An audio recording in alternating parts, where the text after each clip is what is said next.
si Jade Buhoy, hatid sa inyo ang mga pinakamainit na balita sa bansa dito sa News Force. Sa ulo ng mga balita, Pilipinas itinanghal bilang Destination of the Year. Dagsa ng pasahero ngayong Pasko pinaghahandaan na. LTFRB inilinaw na walang jeepney phase-out ang magaganap pagkatapos ng consolidation. DOTR naglabas ng bagong panuntunan sa EDSA busway. PCG sinuspinde ang water search and rescue training kasunod ng pagkamatay ng isang tauhan ng Coast Guard. Pinoy pop group BINI wagi sa Brazilian Music Awards. Patas at pantay na balita. Komprehensibong ulat para sa pulso ng masa. Ito ang News Force. Love the Philippines. Naiuwi ng Pilipinas ang titulong Destination of the Year sa naganap na 2023 TripSila Travel Excellence Awards kamakailan. Ang Tourism Promotions Board o TPB, isang nauugnay na ahensya ng kagawaran ng turismo na responsable sa marketing at pagtataguyod ng bansa, ay pinangalanan ding bilang Sustainability Leader of the Year for Asia ng online travel platform. Sa kabila ng lumalagong negosyo sa turismo, isinaad din nito na ang TPB ay patuloy na nangunguna sa Asia sa pangangalaga at pag-iingat ng mga likas na yaman.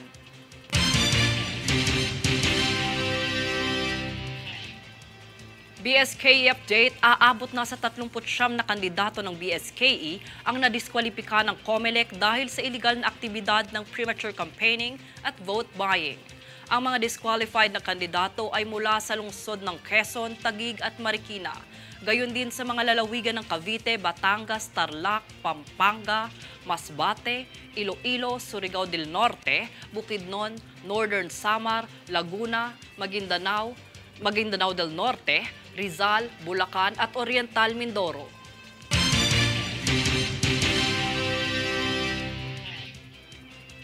Bilang pagsulong ng batas alinsunod sa Philippine Disaster Risk Reduction and Management, nagsagawa ng life support training ang Bureau of Customs para sa mas epektibong pagreresponde tuwing sakuna.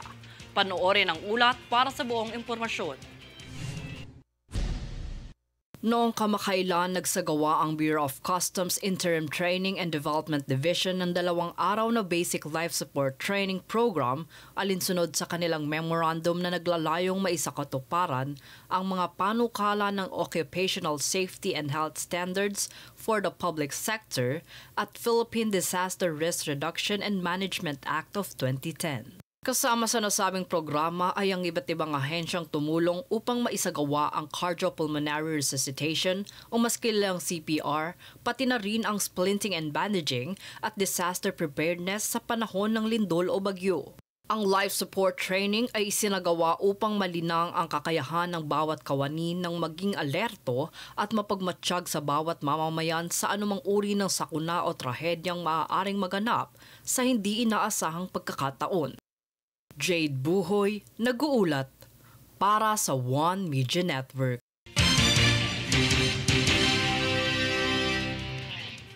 Sa ibang balita naman, kaisa si Department of the Interior and Local Government Secretary Benhur Abalos at ang buong ahensya sa pagsulong ng Bagong Pilipinas Campaign sa pamamagitan ng inilunsad nilang strategic plan para sa taong 2023 hanggang 2028.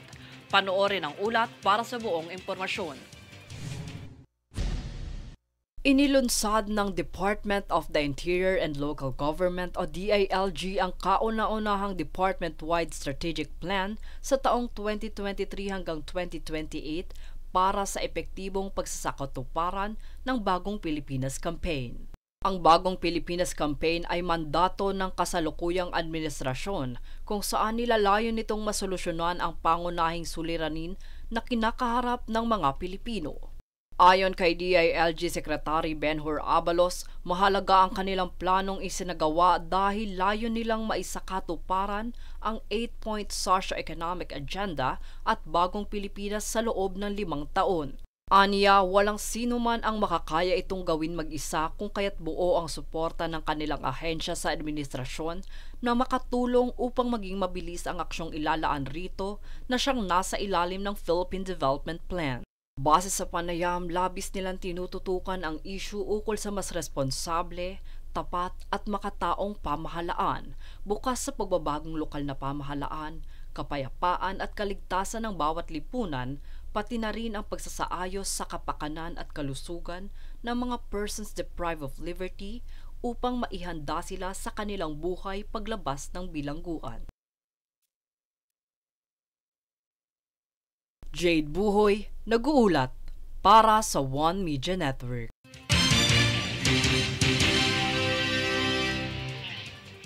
Walang holiday break ang mga tauhan ng Bureau of Immigration o BI. Ito ay bilang paghahanda sa dagsa ng mga biyahero sa pagsapit ng Kapaskuhan.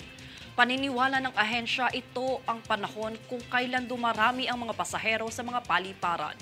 Epektibo ang vacation ban sa lahat ng BI personnel na nakatalaga sa Ninoy Aquino International Airport, mga paliparan sa Clark, Mactan, Davao, Kalibo at Zamboanga.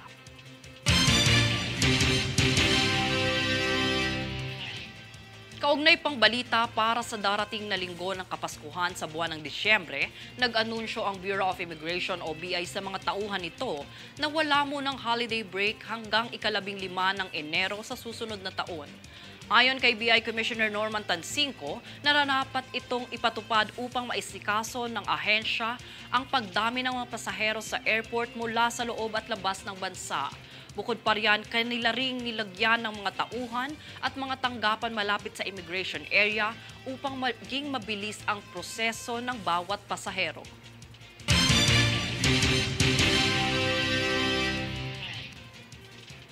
Sa inisyal na datos ng PHIVOLCS, isang magnitude 7.2 na lindol ang yumanig sa Davao Occidental alas 4:14 ng hapon nitong Biyernes, ika-17 ng Nobyembre. May lalim na tectonic na lindol na 10 kilometro at matatagpuan ang epicenter sa Sarangani, Davao Occidental. Mararamdaman ang intensity mula 1 hanggang 8 sa mga karatig nitong lugar. Nagtamo ng pinsala ang lindol sa ilang mall, building at airport ng General Santos City, gayon din ang mga kalsada sa mga apektadong lugar.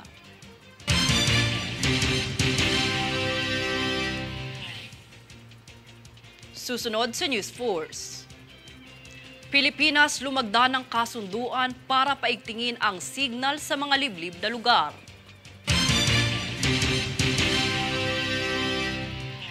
Proposed budget ng DOJ nilitis sa Senado.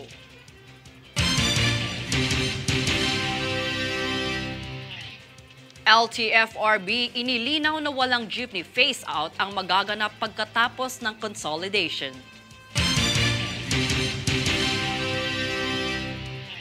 Manatiling nakatutok para sa higit pang mga balita sa pagbabalik ng News Force.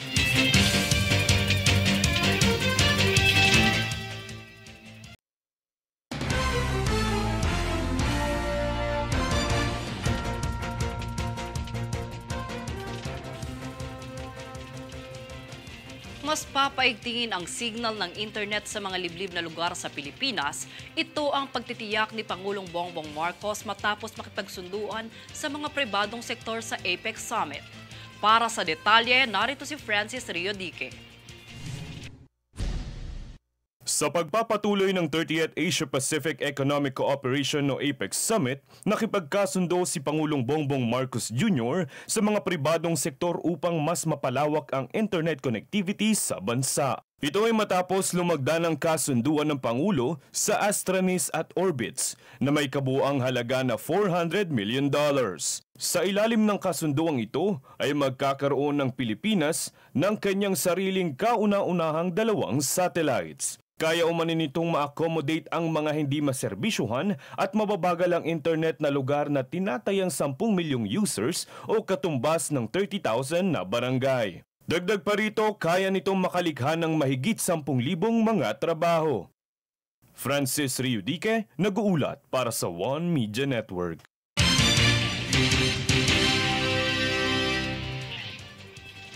Muling binanggit ng LTFRB na hindi nito ipe-phase out ang mga tradisyonal na jeep pagkatapos ng consolidation. Alamin ang kabuuang detalye mula kay Daniza Lopez. Sa nalalapit na petsa ng palugit para sa consolidation ng mga Public Utility Jeepney o PUJ ay inilinaw ng Land Transportation, Franchising and Regulatory Board o LTFRB na walang jeepney phase-out ang mangyayari sa bansa.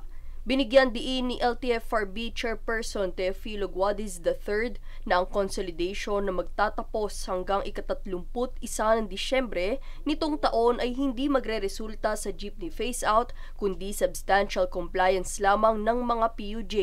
Sa Adi Guadiz, malayang bumiyahe ang mga sasakyan hanggat roadworthy ito na siyang determinado ng Land Transportation Office o LTO. Pawang walang katotohanan din daw ang mga sabi-sabi na kinakailangang palitan ng mga driver ang kanilang mga sasakyang pampasada matapos ang consolidation. Daniza Lopez nag-uulat para sa One Media Network.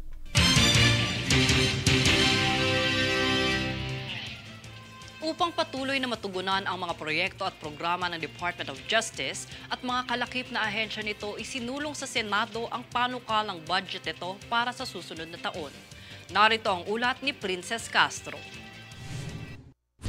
Pinangunahan ni Senator Edgardo Sani Angara ang pag-sponsor sa panukalang 2024 budget ng Department of Justice o DOJ sa ilalim ng National Expenditure Program na nagkakahalaga ng 34.486 billion pesos.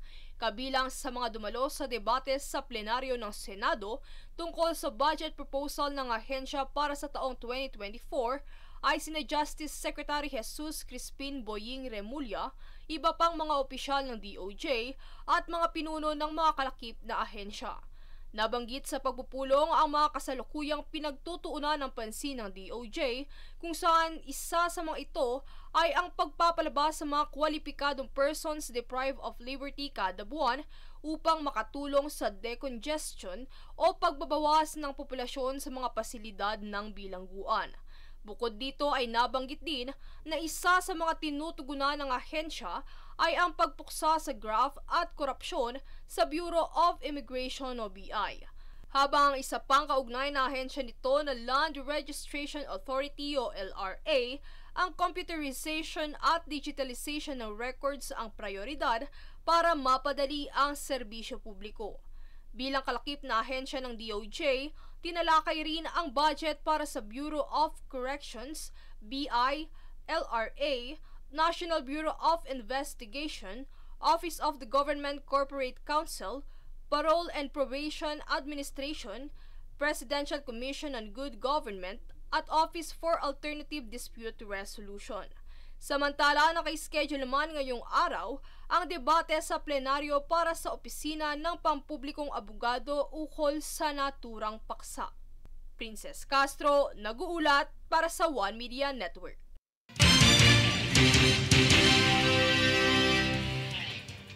Hinikayat ni Senador Ronald Bato de la Rosa ang DSWD na makipag-ugnayan sa PNP sa tuwing isasagawa nito ang payout o cash assistance para sa mga benepisyaryo ng programa ng ahensya.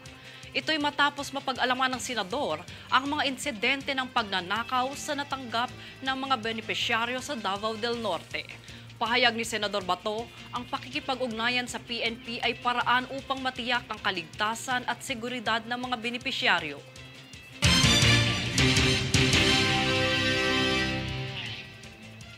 Mas magiging accessible sa publiko ang iba't ibang pamamaraan ng panggagamot, gayon din sa mga health experts. Ito ay matapos inunsad ng kumpanyang Heal Your Way ang isang medium para makapagtakda ang mga user nito ng session sa mga eksperto sa kalusugan upang mas magkaroon ng kontrol ang mga tao sa kanilang health journey. Para sa karagdagang impormasyon, magtungo lamang sa kanilang official website at i-follow ang kanilang Facebook at Instagram account.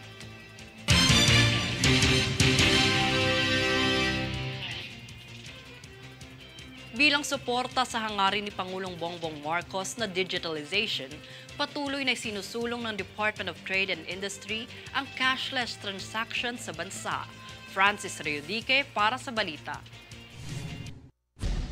Hindi na kailangang mag-alala na magdala ng maraming pera kahit saan dahil ito ang problemang sinusolusyonan na patuloy na pagsusulong ng cashless transactions sa bansa.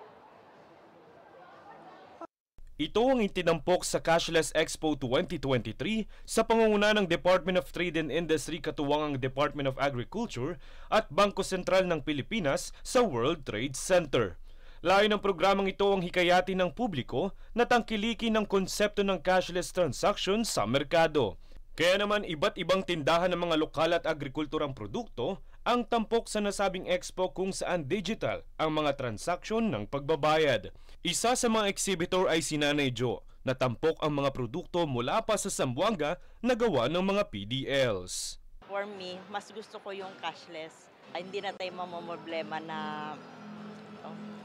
magdadala ng maraming cash. Ito naman ay sinang-ayunan din ng aming nakapanayam na mamimili. So I think ang Pilipinas, dapat they are more on inclined to that kind of payment system.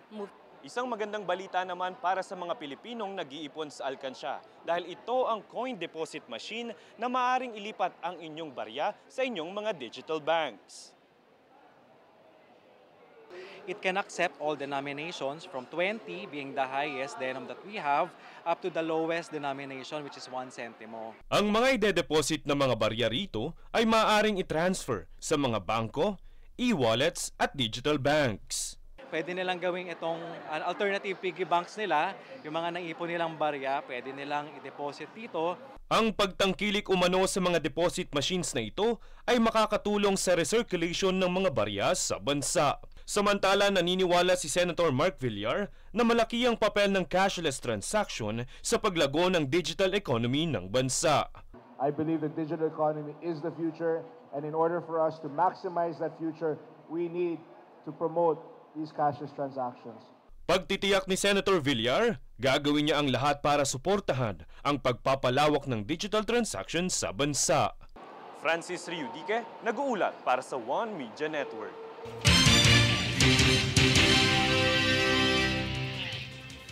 Matapos ang paulit-ulit na paalala sa mga bawal sa EDSA bus lane, naglabas ng bagong panuntunan ang DOTR. Alamin yan mula kay Daniza Lopez. Naglabas ng bagong panuntunan ang Department of Transportation o DOTR sa mga sasakyan na pinapayagan dumaan sa EDSA busway. Matatanda ang ilang ulit na ipinaalala ng Kagawaran at ng Metropolitan Manila Development Authority o MMDA na ipinagbabawal ang mga pribadong sasakyan dumaan dito at tanging pampublikong bus lamang ang maaari. Sa kasalukuyan, ang mga otorisadong sasakyan na maaaring gamitin ng EDSA bus lane ay ang mga Land Transportation Franchising and Regulatory Board o LTFRB na bus sa ruta ng EDSA busway, on-duty na sasakyan ng Philippine National Police o PNP, mga ambulansya, fire trucks at mga service vehicles na magsasagawa ng kanilang mga alintuntunin sa proyekto ng EDSA busway. Sa bagong panuntunan ay inanunsyo ni DOTR Secretary Jaime Bautista na mula Lunes ay kabilang na sa maaaring gumamit ng EDSA busway ang Presidente at Vice-Presidente ng Pilipinas, Senate President, Speaker of the House of Representatives at Supreme Court Chief Justice. Muli naman ding ipinaalala ng ahensya na magpapataw ito ng mabigat na parusa sa mga lalabag sa EDSA bus lane. Daniza Lopez, nag-uulat para sa One Media Network.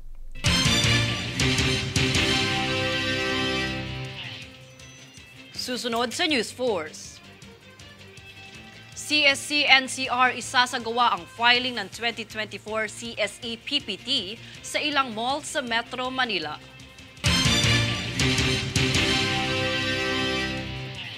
PCG sinuspinde ang water search at rescue training kasunod ng pagkamatay ng isang tauhan ng Coast Guard.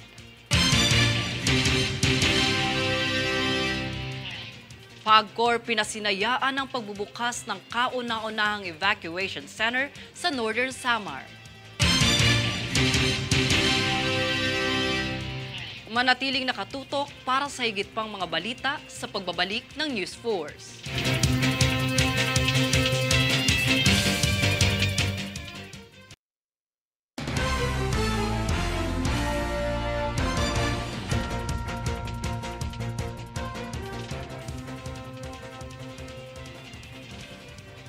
Kamakailan ay pinag-utos ni Philippine Coast Guard o PCG Commandant CG Admiral Ronnie Hill Gavan na suspindihin ang lahat ng isinasagawang Water Search and Rescue o WASAR training.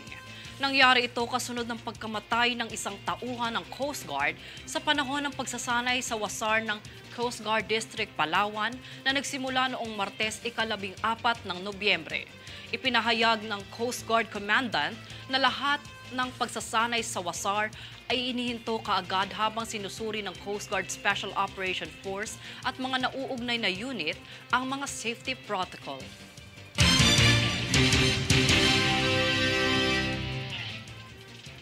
Simula sa ika-20 ng Nobyembre taong kasalukuyan, tatanggap na ang Civil Service Commission National Capital Region ng mga aplikasyon para sa Civil Service Examination Pen and Paper Test sa ilang mga malls sa Metro Manila. Ang mga sumusunod na malls ay ang SM North EDSA, SM Mega Mall at SM Mall of Asia simula alas 9 ng umaga hanggang alas 2 ng hapon, Lunes hanggang Biyernes. Ang aplikasyon ay first-come, first-serve basis na nakadepende sa quota numbers ng komisyon kung saan ito ay magtatagal hanggang ikatlo ng Enero sa susunod na taon.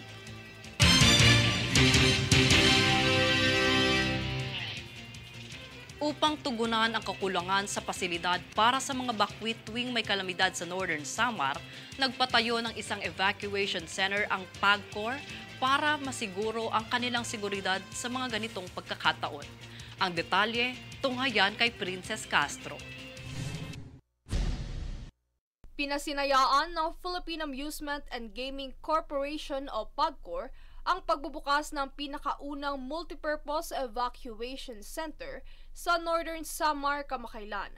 Ang two-story building na evacuation center ay pinatayo sa Barangay Pulangi, Catarman dahil ito ang lugar na may pinakamataas na bilang ng mga pamilyang apektado tuwing may sakuna.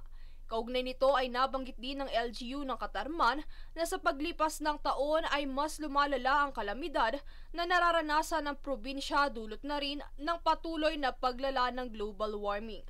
Dahil dito, nais nilang tugunan at bigyan ng karagdagang pansin ang pagpapatayo ng mga ligtas na tutuluyan ng mga residente sa mga panahon ng kalamidad. Bukod sa pasilidad na ito ay nagbigay rin ng 50 milyong pisong budget ang ahensya para sa pagpapatayo ng kagayang pasilidad sa bayan ng Maslog at Borongan. Samantala, sa panguna ni PAGCOR President at COO Attorney Juanito Sanyosa Jr., nag-remit kamakailan ng karagdagang 5 bilyong piso ang ahensya sa National Treasury na kinakatawan ni Deputy Treasurer Eduardo Anthony Marino para sa dibidendo nito sa taong 2022. Ayon kay Marino, ang dibidendong ito ay mas mataas ng 7% kumpara noong 2021, kung saan aniya, ito ay makatutulong sa pagsasakatuparan ng mga high-impact projects at programa ng gobyerno. Ang pagbibigay ng dibidendo na ito ng PAGCOR ay isa sa mga obligasyon nito sa ilalim ng Republic Act No. 7656 o kilala bilang Dividends Law, kung saan ang mga government-owned and controlled corporations ay kailangan magbigay ng hindi bababa sa kalahating porsyento ng kanilang net income sa buong taon. Princess Castro, nag-uulat para sa One Media Network.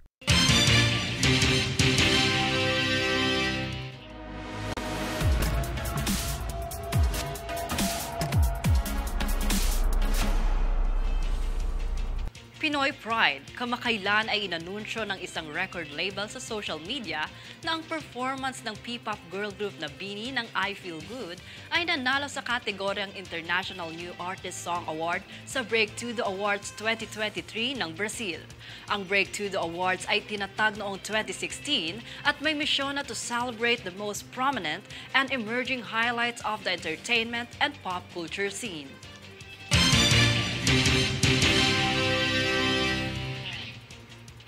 At narito ang recap ng mga nagbabagang balita ngayon. Sa ulo ng mga balita, Pilipinas itinanghal bilang Destination of the Year. Dagsa ng pasahero ngayong Pasko pinaghahandaan na. LTFRB inilinaw na walang jeepney phase-out ang magaganap pagkatapos ng consolidation. DOTR naglabas ng bagong panuntunan sa EDSA busway. PCG sinuspinde ang water search and rescue training kasunod ng pagkamatay ng isang tauhan ng Coast Guard. Pinoy pop group BINI wagi sa Brazilian Music Awards. Patas at pantay na balita. Komprehensibong ulat para sa pulso ng masa. Ito ang News Force. At yan ang pinakamainit na mga balita ngayong araw. Manatiling nakatutok sa aming mga ulat at update sa aming Facebook page, facebook.com/OneMediaNetwork. Ako si Jade Buhoy at ito ang News Force.